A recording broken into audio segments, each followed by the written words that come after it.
Today we have a short story of Kankaripa, the lovelorn widower. I was unable to find any historical information on this particular Mahasiddha, but the poem starts off and says a great deal about what it is about. My Dakini consort, my queen, my lady, pure awareness made visible, empty space made tangible, joined to me yet not part of me. You are beyond words, beyond compare. So Kankaripa was a simple householder, and he married a girl of his own status, and they just settled down into their lifestyle. But all of his energies became focused upon the realization of sexual bliss. And he became very much a sensualist who experienced undreamed of ecstasy. Between the peaks, he mused on his happy lot, swearing that this world alone could fulfill him of all his desires. So he has this afflictive emotion associated with the human realm of lust.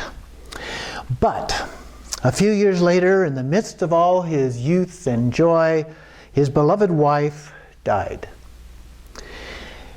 Dazed and bewildered, unable to comprehend what was going on, he carried her body to the charnel ground and he collapsed in the ashes, unable to place her body on the flames.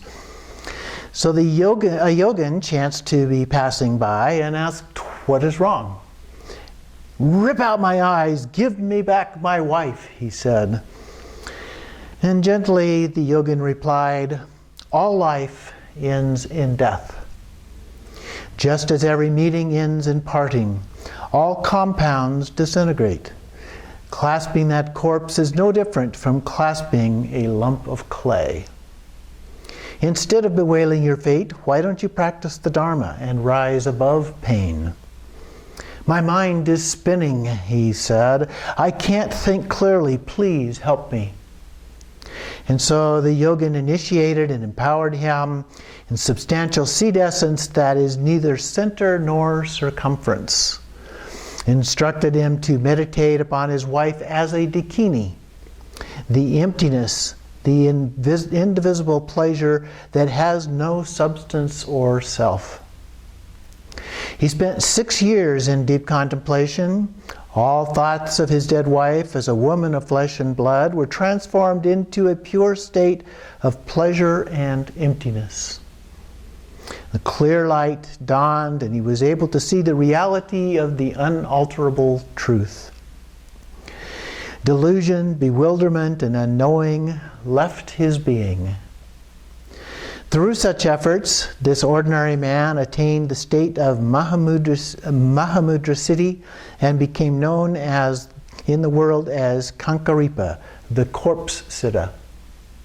During the years before he ascended to the paradise of the Dakinis, he opened many hearts and minds to the word of the Buddha.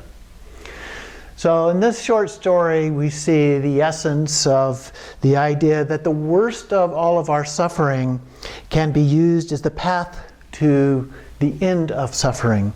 So we focus on its true nature with patience and persistence.